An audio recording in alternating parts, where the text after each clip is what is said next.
reka nongere mbasuhuze kandi mbashimire inshuti bakunzi ba HPTV Rwanda kwa mukomeje kubana natwe hano kuno muyoboro. Hano twatambutse ibiganiro byiza babirimo inkuru zicukumbuye ndetse n'amakuru abagezweho mu masaha atandukanye y'umunsi. Nge nitwa Ruben Masengesho, mbazaniye amakuru agezweho mu ano masaha.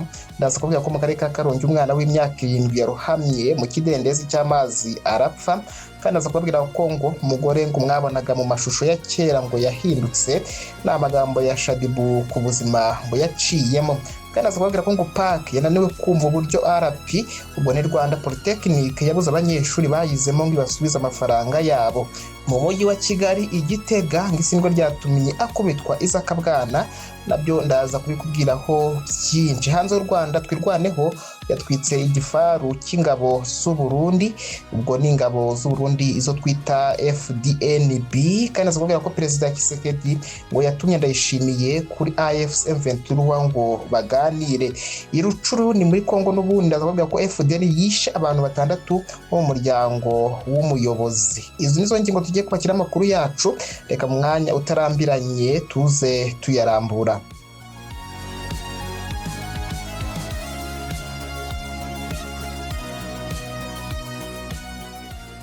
Ni munyemere dutangire mu karere ka Karongi mbabwire ko umwana w'imyaka 7 yarohamye mu kidendezi arapfa. Umwana w'imyaka 7 ho mu karere ka Karongi yarohamye mu kidendezi ifata amazi ajya mu nkambi ya Kiziba ahita apfa. Byabaye mu mudugudu wa Kigogwe akagari ka Nyarusanga umurenge wa Rwankuba na karere ka Karongi kuwa 2 Nyakanga 2026 masaha ya mu gitondo. Nibwo ababyeyi b'uyu mwana bamusabye kujya kuvoma amazi mu kidendezi gihari, bategereza ko agaruka baraheba. Bagiye kure basanga yarohamye, bahita bamenyesha ubuyobozi. Umunyamabanga nshingwabikorwa w'umurenge wa Rwankuba Niyonsaba Felicien yabwiye ko bakimenya bajyanye n'inzego z'umutekano, DASSO, polisi ndetse na RIB. Yagize ati uwo mwana nibyo koko yitabye Imana aguye mu kidendezi cy'umugezi ahantu bagomeye hafatirwa amazi atunganywa akajya gukoreshwa mu nkambi ya Kiziba. Anyereye agwamo ahita yitaba Imana. Ubu murambo wajyanywe ku bitaro bya Kibuye gukorerwa isuzuma. Hafi y'iki kidendezi hari ivomo rusange, ariko hari abaturage banga kwishyura amafaranga 20 amafaranga y'u Rwanda ku ijerekani bakajya kuvoma amazi y'ubuntu muri icyo kidendezi.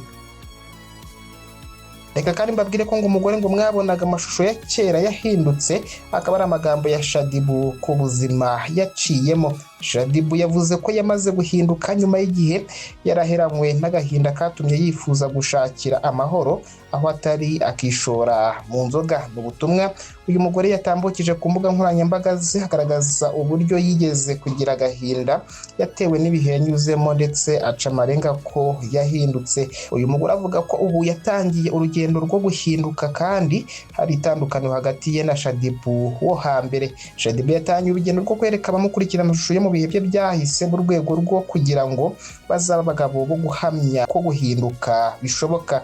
Ati niyo mpamvu ngiye kongera kubasangiza amwe mu mashusho yanjye ya kera, si uko nicuza uko narindi, ahubwo no kugira ngo abantu babone ko guhinduka bishoboka. Shadibu ashima Imana yahinduye ubuzima bwe, ahamya ko urugendo rwe rushobora kubera urugero rwiza abandi bari kunyura mu bihe nk'ibye, kandi abasaba kudaheranwa n'agahinda. Yaboneyeho gusaba buri wese uri guca mu bihe bikomeye kudashakira umuti wabyo mu kunywa inzoga nyinshi no kwishora mu biyobyabwenge. Uyu mugore yongeye kugarukwaho cyane ubwo yashinjaga umuhanzi Yugi Umukaraza kumusambanya ku gahato nyuma yo kumusindisha. Kugeza ubu dosiye y'uyu musore ukurikiranyweho gukoresha ibiyobyabwenge yamaze gushyikirizwa ubushinjacyaha. Reka kandi mbabwire ko ngo PAC yananiwe kumva uburyo RP yabuze abanyeshuri bayizemo ngo ibasubize amafaranga yabo. Abadepite bagize komisiyo yishinzwe gukurikirana imikoreshereze y'imari n'umutungo bya leta PAC bagaragaje ko bitumvikana uburyo ishuri rikuru ry'imyuga n'ubumenyingiro Rwanda Polytechnic ryabuze abantu baryizemo ngo ribasubize amafaranga bishyuye ya kosiyo. Kugeza ubwo kuri konti rigiraho arenga miliyoni 252 mu mafaranga y'u Rwanda. ni ikibazo cyagaragajwe kuwa 3 Nyakanga 2026 ubwo RP yisobanuraga imbere ya PAC ku makosa yagaragaye muri raporo y'umugenzuzi mukuru w'imari ya leta y'umwaka warangiye. Mu byagaragajwe harimo ikibazo cy'amafaranga ya kosi y'abanyeshuri batanze, hagaragaramo ikinyuranyo hagati y'abanyeshuri batanze amafaranga n'ayagaragazwa. Kosiyo n'amafaranga abanyeshuri bishyura muri kaminuza cyangwa undi muntu ashobora kwishyura akazaba incungu y'ibyo azangiza mu gihe azaba ari muri iyo kaminuza cyangwa ahandi yishyuye. Umuyobozi mukuru wa RP wungirije ushinzwe imari Jean Pierre Nkuranga yavuze ko ikibazo cy'amafaranga yatanzwe n'abanyeshuri agamije kuzishyura ibyo bashobora kwangiza ari ikibazo gikomeye kuko hari abamaze imyaka 15 barangije muri iri shuri bituma kubasubiza amafaranga yabo bigorana. Yagize ati harimo amakuru y'abanyeshuri amaze imyaka myinshi ku buryo kubabona ngo tuyabahe bigoye. Hagiyeho guhamagara abanyeshuri, hagiyeho gushakisha amakuru aho bari. Perezida wa PAC Muhaka Valens yahise abaza impamvu umuntu wize muri kaminuza imyaka 3 ashobora kuburirwa amakuru mu gihe cyo gusubizwa amafaranga ye. Yagize ati wagira ngo n'abantu baje iwanyu bahamara umunsi umwe baragenda, mwaramwigishije imyaka 3 irarangira none muramubuze kubera ko mugiye kumuha amafaranga ye. Nta konti mwagiraga muheraho burusese yari miliyoni 200 amafaranga y'u Rwanda umwaka ushize, none ko ari kwiyongera ubu abarangije ejo bundi mwarayabahaye. Ayo akaba ari amagambo ya perezida wa PAC Muhaka Valens. Nkuranga yavuze ko nabo batarayasubizwa n'ubwo muri uyu mwaka bishyuye miliyoni 8 amafaranga y'u Rwanda kubize muri iri shuri. Yavuze ko bagiye kubishyira mu mihigo ya buri mukozi yo gushakisha barangije muri iri shuri, abo bazabura ubwo bakazasaba inzego zibishinzwe umwenda ugakurwa mu bitabo. Reka dukomereze mu mujyi wa Kigali. Igitega hisingo ryatumye akubitwa Isaac Bwana.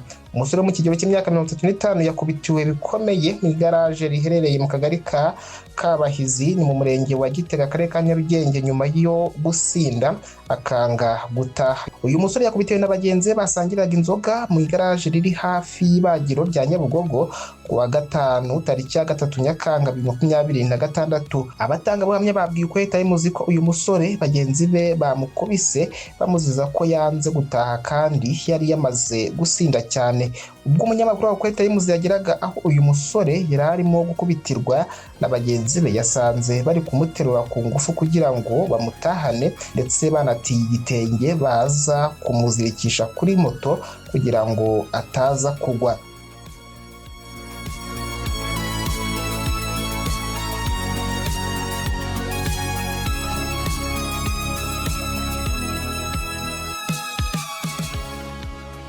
Hanze y'u Rwanda reka mbabwire ko Perezida Tshisekedi ngo yatumye Ndayishimiye kuri AFC M23 ngo baganire. Amakuru aturuka mu Burundi haravuga ko Perezida wa Repubulika ya Demokarasi ya Kongo Felix Tshisekedi yahaye Perezida w'u Burundi Felix Ndayishimiye inshingano zo kuganiriza bamwe batavuga rumwe n'ubutegetsi bwa Kinshasa hagamijwe gutegura ibiganiro bya politike. Nk'uko aya makuru abivuga, mu bo Ndayishimiye yatumweho harimo na AFC M23, ariko ko ibyo biganiro bitazitabirwa na Joseph Kabila nk'uko bitangazwa n'umunyamakuru Steve Wembi ukorera Igoma. Andi makuru avuga ko nibura abatavuga rumwe n'ubutegetsi babiri bakorera Kinshasa bamaze kugerwaho n'ubutumire bwo kwitabira iyo gahunda. Kugeza ubu nta rwego rwa leta ya RDC rw'u Burundi cyangwa AFC M23 ruragira icyo rutangaza ku mugaragaro rwemeza cyangwa kwakana ayo makuru.